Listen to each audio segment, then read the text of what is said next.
Pastor Adam. I said a great welcome. Woo! Thank you. Hey, well, I think it's so appropriate that Ruth was sharing a psalm with us. We're going to be looking at a psalm in just a moment, so I think we're like right on the same wavelength, which is really cool. Hey, tonight is like our third session together, and we've had pretty much 2 full days of camp. You know what that means? We're kind of at the halfway point. I got a single eye. Someone's, halfway point is half gone. How sad is that? I think sometimes halfway points can leave us feeling quite stuck, because on a camp like this, we've left home to come on this camp, and we're halfway through, and we've had to change up our whole routine. We've had to change up our whole focus of the way we live life. Nothing's kind of normal, but we're not yet ready to return home. And so sometimes, I don't know about you, but sometimes when I get to halfway points, I can feel like I get quite stuck, and like I'm stuck in the middle when it's halfway. And no one here is thinking that base camp is mediocre by any stretch of the imagination. But mediocre, it literally means halfway or middle, and that's where we are right now. And sometimes that can leave us feeling stuck. I remember back to my last time driving down to Phillip Island. This is going to sound ridiculous, but I think my last time driving down to Phillip Island for a camp was like 10 years ago. We were driving down on a Friday night for camp. I had a car full of year 7 and 8 boys, and they took their bags full for a year-long camp.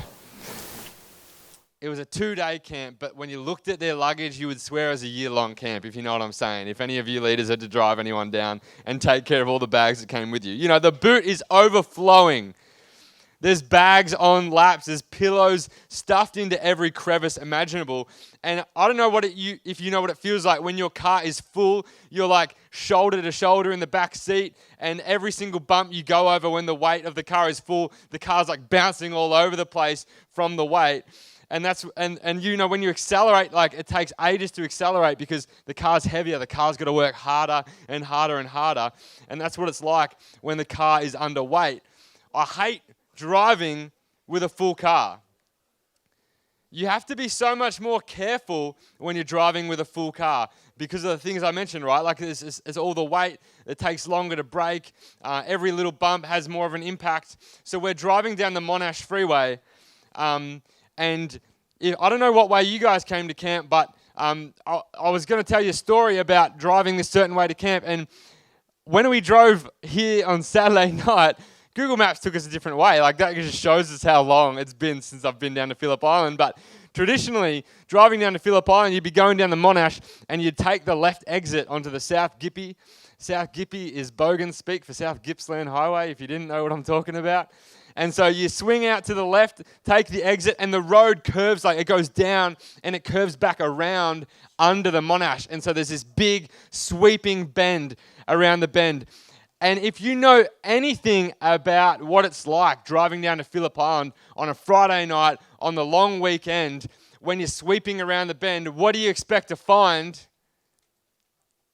Traffic. And so I'm coming around this sweeping bend. I can't see what's on the other side because, it's a big winding corner. There's trees and things like that. And so, I'm coming around this bend and I'm on the brakes and I've got a full car and it's heavy and it's taking a while to slow down and I'm creeping. I'm not skidding or out of control or anything. I'm a responsible driver sometimes.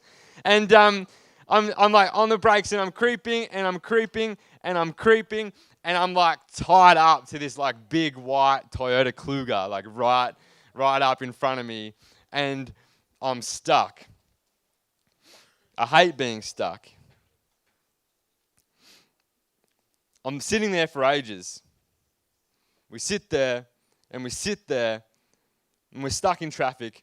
You know, when you're stuck in traffic, there's always like the lane that's moving, and it's not your lane. It's like you're stuck in the slow lane, and it's just stopped. And everyone else is moving fast. It's like, man, why wasn't that me? Like coming around this bend, I couldn't read the traffic. I couldn't see what was going on. And I picked the wrong lane. And I'm stuck behind this car. I'm waiting. I hate waiting. Yes. I would have assumed so. I hate being the last to arrive. Every camp I go on, I want to be like the first one there. Like, I'm like the youth pastor at our youth ministry, and I'm supposed to do like the mature thing and lock up. I'm like locking up the church, and I'm like pushing people out of the way, getting in my car and like taking off. Like, I want to be there first every single time. I'm picking the fastest route. I'm picking the best lane. We're not stopping for snacks. If we're getting dinner on the way, it's drive through and we're in the car and we're going down because I want to be there first. And right now, I'm sitting in traffic and my year 7 and 8 boys are with me thinking, who is this loser that I've gone in the car with? Why did I pick this guy to go in the car with? Like, worst choice ever, because we're stuck. And I want to get going. I'm impatient. There's the car in front of me. The traffic in the lane beside me is moving fast enough that I wouldn't have time from a stationary position to like just pull out and get in front. I'm under the underpass now, so there's a concrete wall on my left-hand side. There's no room for me to move. I'm stuck. We hate being stuck. I want to keep moving. I want to keep active. I'm all about the next thing. I'm all about setting goals and knocking them down, setting objectives and getting them done. I hate waiting. I hate not being able to move.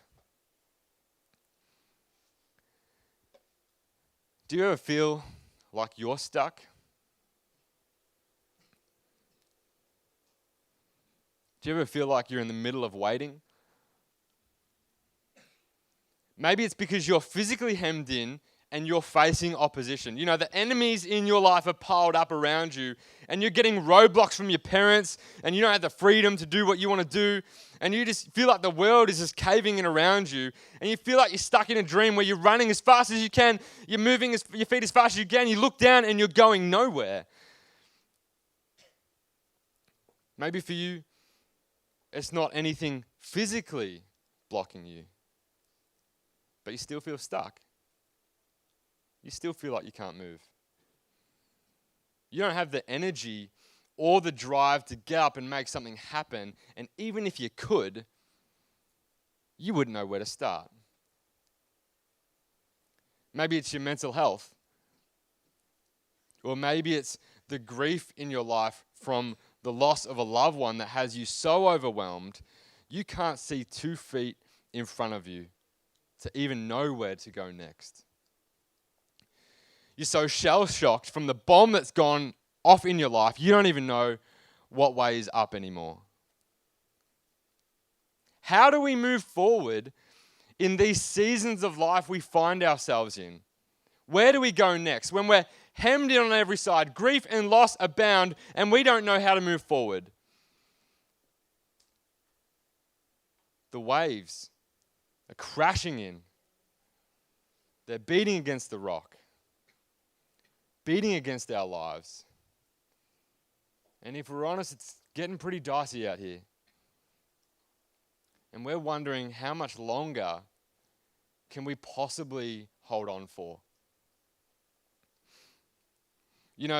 King David faced many tough circumstances in the process of his ascension to kingship and during his kingship. You only need to read a handful of the Psalms to realize facing the waves of a storm was a regular feature of the life of King David. But we know something about David, and that is that he was called a man after God's own heart. So there must be some valuable lesson in there we can learn from him when it comes to enduring storms and holding on to God throughout them. The psalm I want to read to you today is what we call a lament psalm. And typically the psalms are split into 2 categories, either praise or lament. And there's a bunch of subcategories in there as well. But this one is a lament psalm, and lament means to express sorrow or grief. And so that's kind of the headspace David is in as he's writing this. Matter of fact, this is a communal lament psalm, meaning that this isn't just written because of David's own personal grief, but it's believed that the whole nation is feeling this. The whole nation is expressing this grief and sorrow. This whole nation is lamenting. the whole nation is feeling this emotion right now. And so we kick it off, and we're going to read the whole of Psalm 60. It's 12 verses long. You can follow along on the screen. It says, "You have rejected us, God, and burst upon us. You have been angry, now restore us. You have shaken the land and torn it open. Mend its fractures, for it is quaking. You have shown your people desperate times. You have given us wine that makes us stagger. But for those who fear you, you have raised a banner to be unfurled against the bow. Save us and help us with your right hand, for those you love may be delivered." God has spoken from his sanctuary. In triumph I will parcel out Shechem and measure off the valley of Succoth. Gilead is mine and Manasseh is mine. Ephraim is my helmet and Judah is my scepter.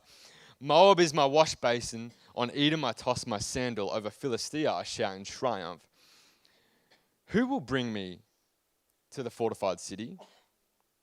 Who will lead me to Edom? Is it not you, God? You who have now rejected us and no longer go out with our armies? Give us aid against the enemy, for human help is worthless. With God we will gain the victory, and he will trample down our enemy.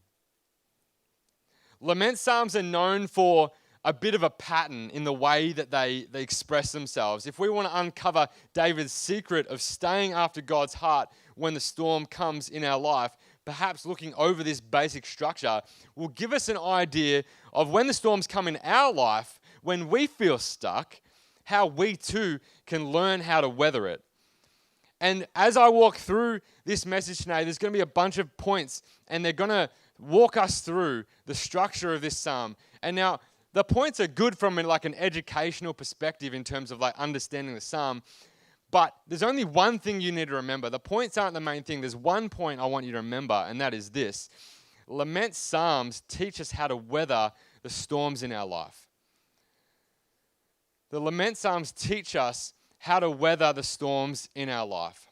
And if that's all you remember today, that's all that matters, because if you can just remember that one point, when you're going through the next storm in your life, you can go back to the Psalms and you can read them and you can look at them and many number of psalms, lament psalms that there are, and you can use them as an inspiration for guiding you through your journey.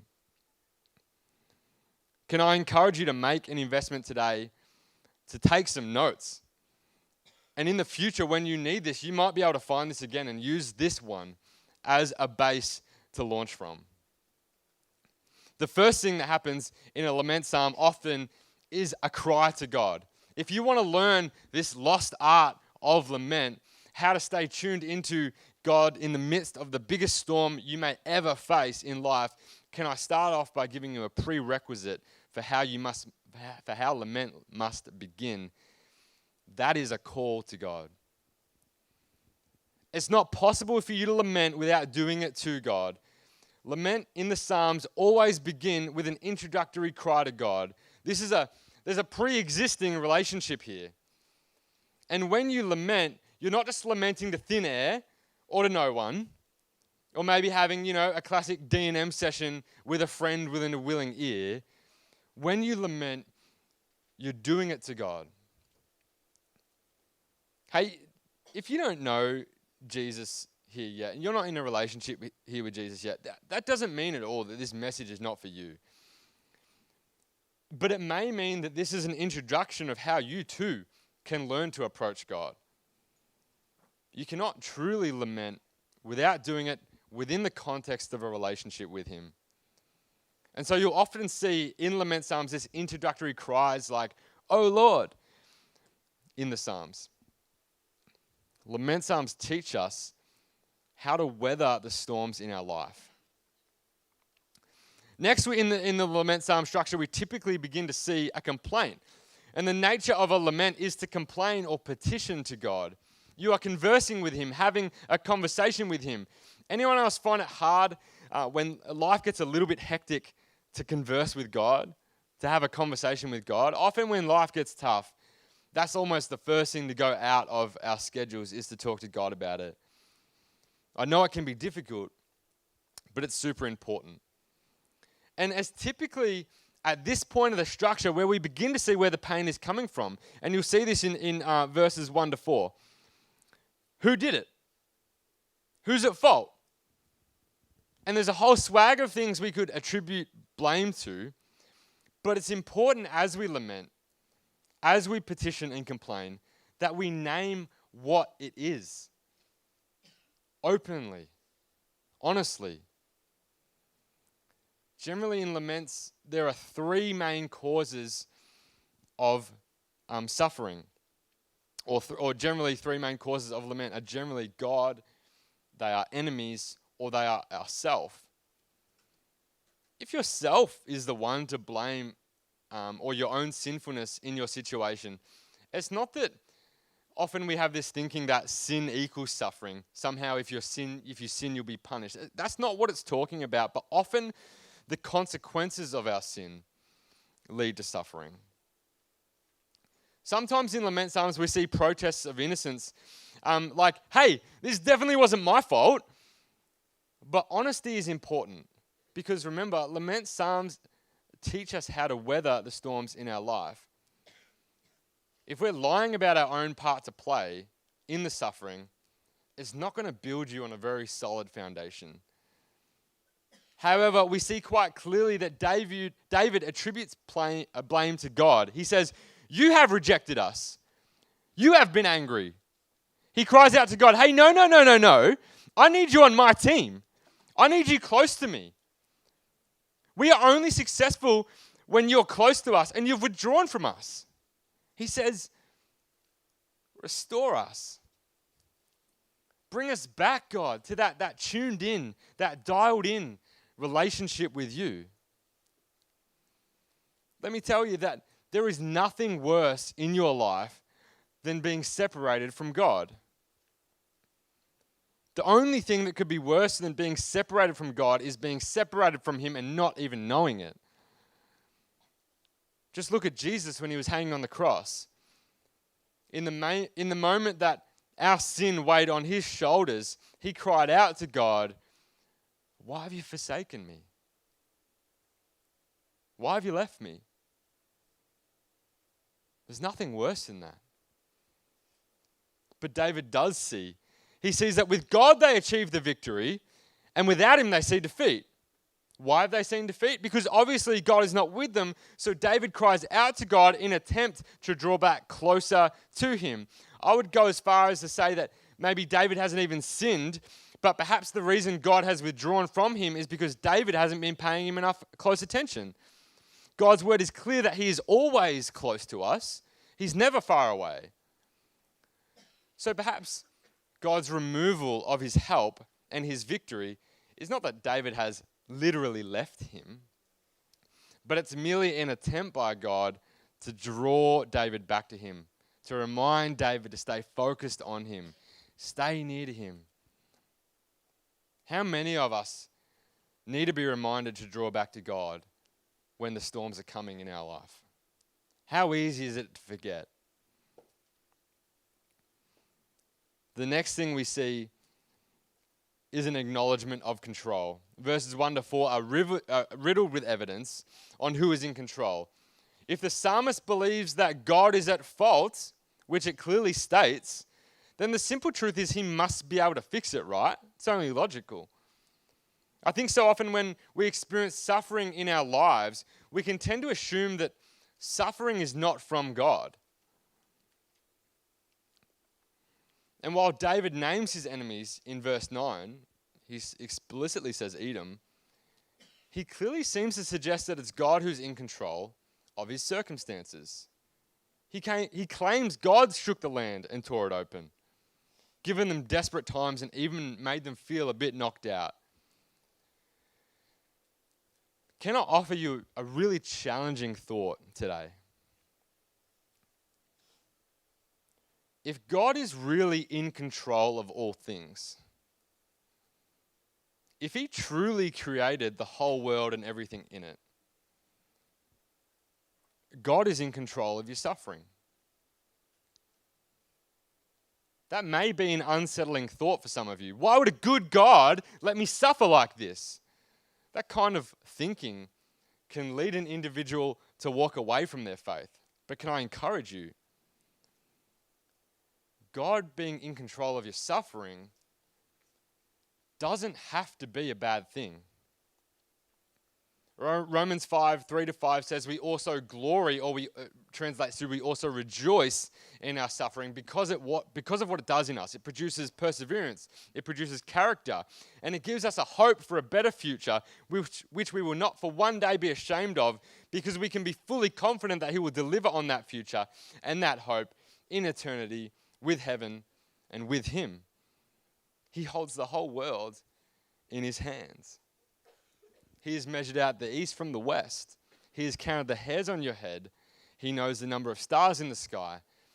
Our God is in control, and He does have the power and ability to deliver us from any situation and calamity. But just because He does not mean He doesn't have the power to do so. Because He's working in you. He's working through your circumstances. And He wants to make you stronger and better than before.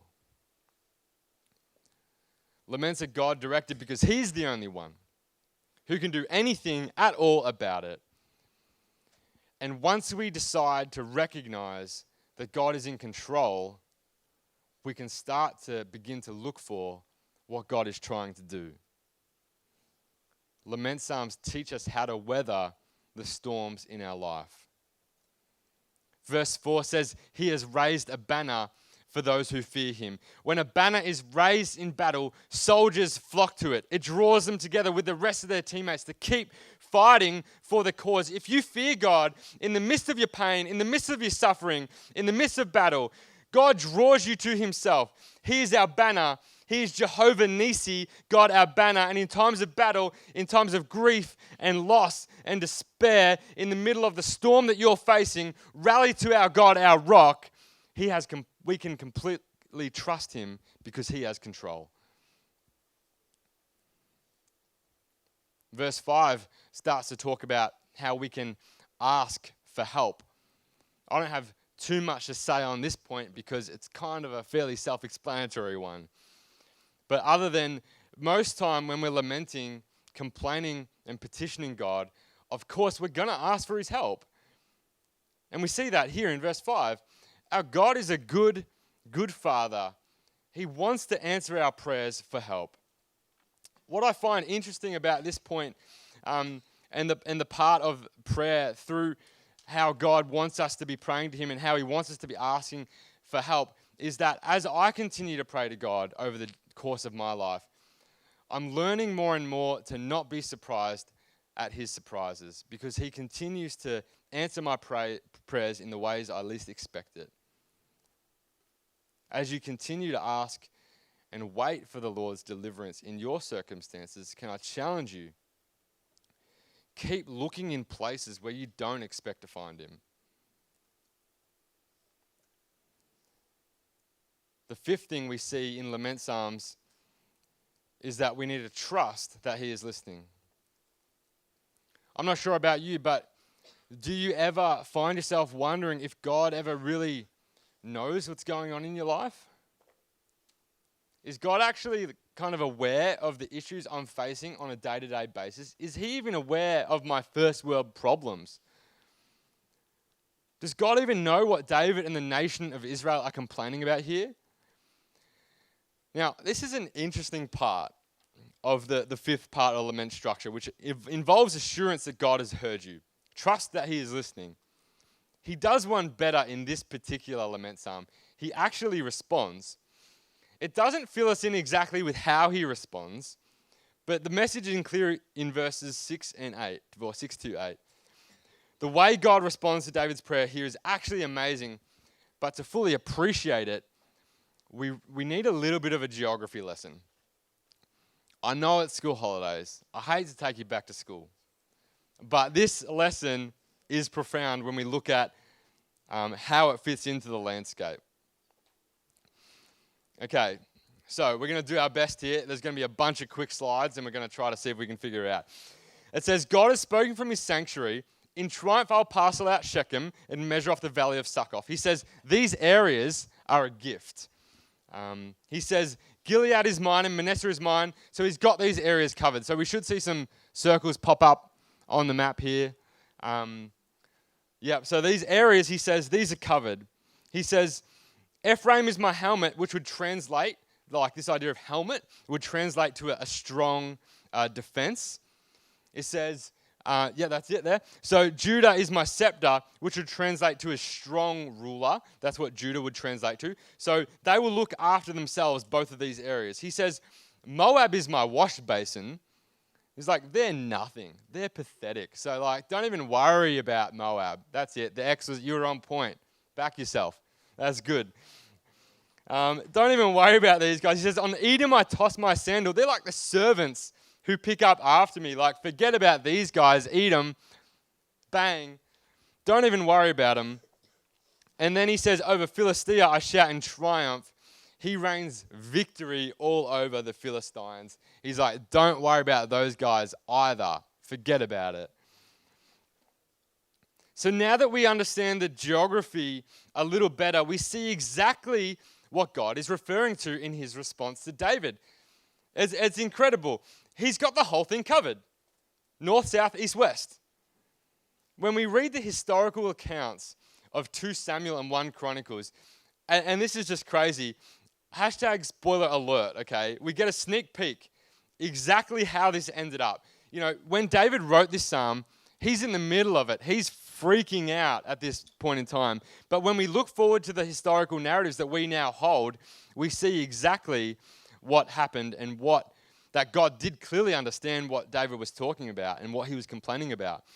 This is 1 Chronicles 18, verse 1 onwards. It says, in the course of time, David defeated the Philistines and subdued them. He took Gath and its surrounding villages from the control of the Philistines. So tick.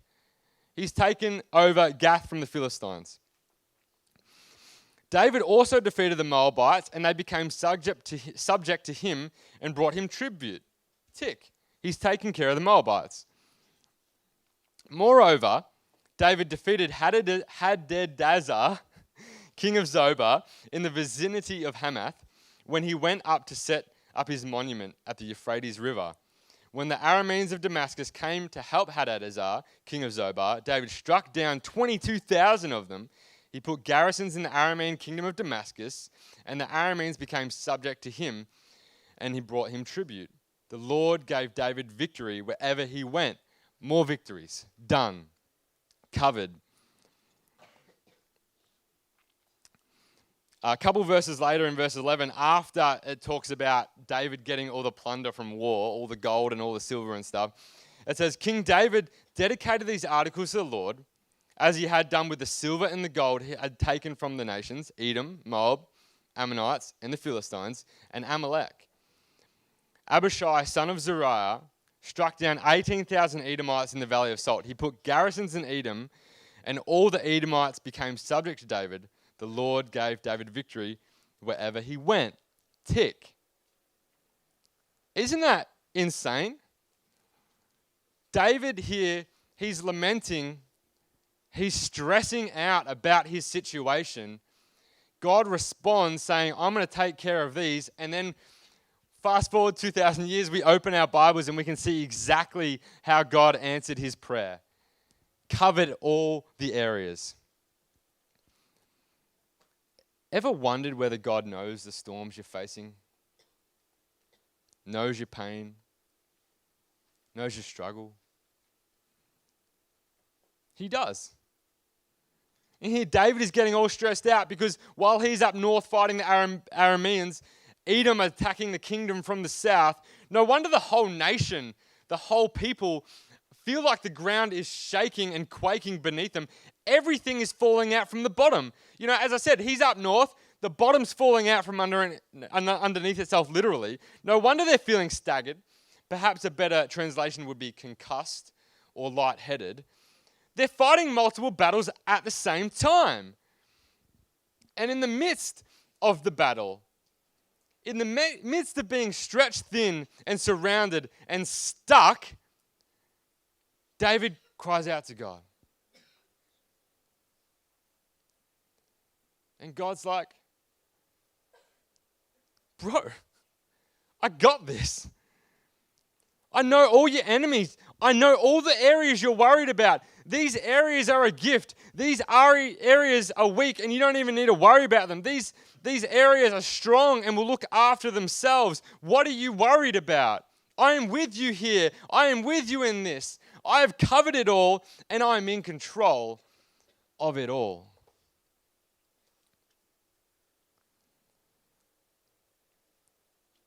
Friends, let me tell you today, when you have a relationship with the Most High God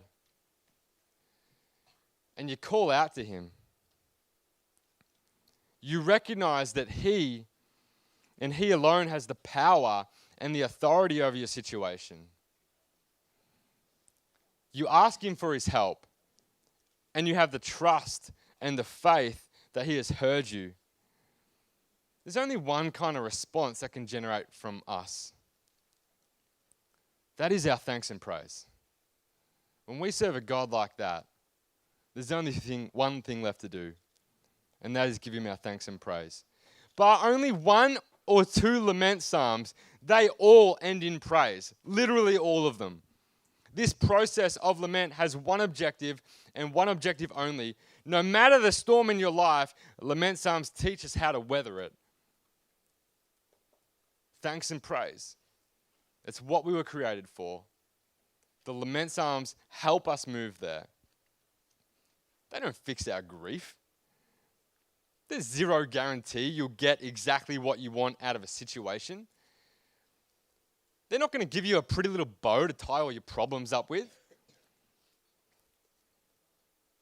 But they help us draw closer to a reliance on the Father. They put our hearts in the right posture, and that is praise. That is a posture of acknowledgement that He is in control and in power over it all. They lead us to a deep trust that our God knows what He is doing, even when life is messy, even when pain and grief is all around. The waves are breaking over us and we feel stuck with nowhere left to go. You know what happened to Peter when he was walking out on the water towards Jesus? The minute Peter took his eyes off Jesus and he began to focus on the wind and the waves, he started to drown. I don't want that to be us. I don't want us to be the kind of people that when storms come, we turn our focus to that and we take our eyes off Jesus and we begin to drown. How many of us here today need to stop focusing on the storms in our lives and keep our eyes on the rock? Jesus the rock, who never lets us down, who is firm and faithful through the ages.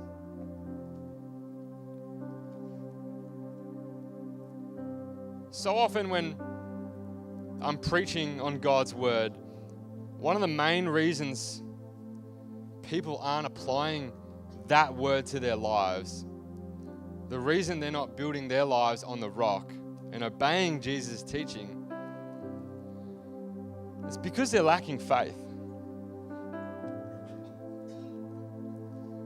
They're lacking a faith that believes that if God would truly do what He said He'd do, that if they really did what's in God's word, if they really did what God said He says, they would find relief and comfort.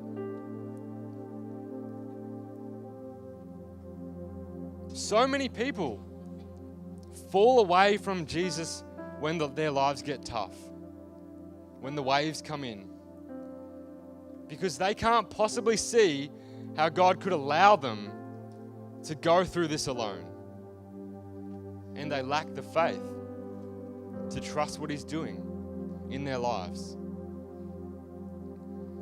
Can I ask you today, after hearing David's story and his journey with God through his storm and his struggle, how could you possibly doubt?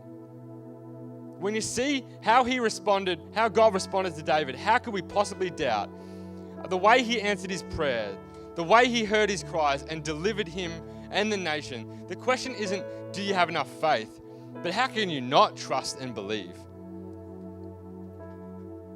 If you trust and believe in God today, in the midst of your storm, in the midst of the waves crashing and breaking over you,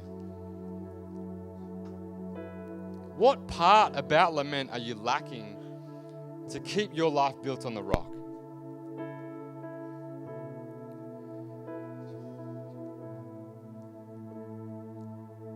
Is there a storm you've been weathering for some time now?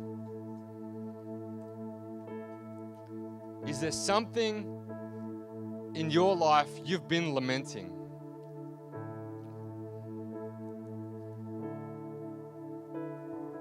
I think there could be two camps you might be sitting in tonight. And in a minute, I'm going to give you an opportunity to respond. But before we do that, I love it. Hey, if you could jump up on your feet.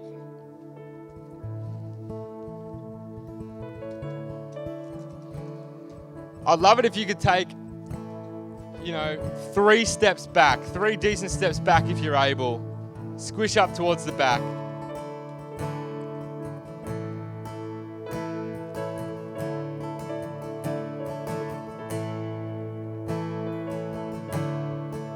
We're going to go into a song in a moment. And as we do that,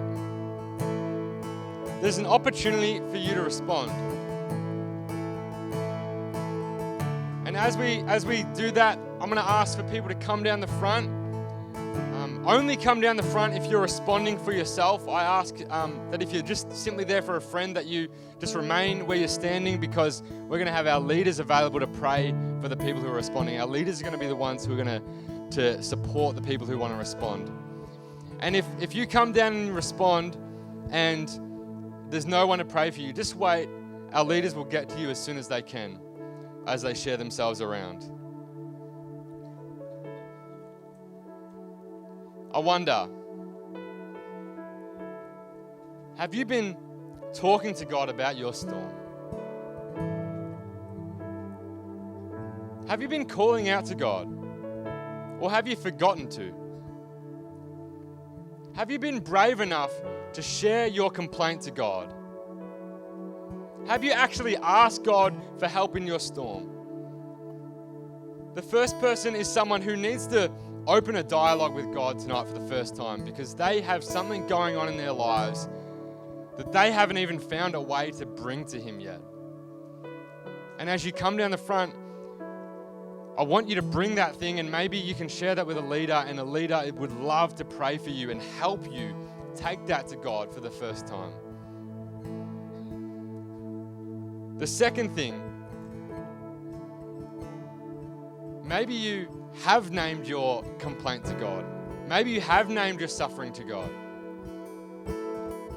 But you haven't really trusted Him with it.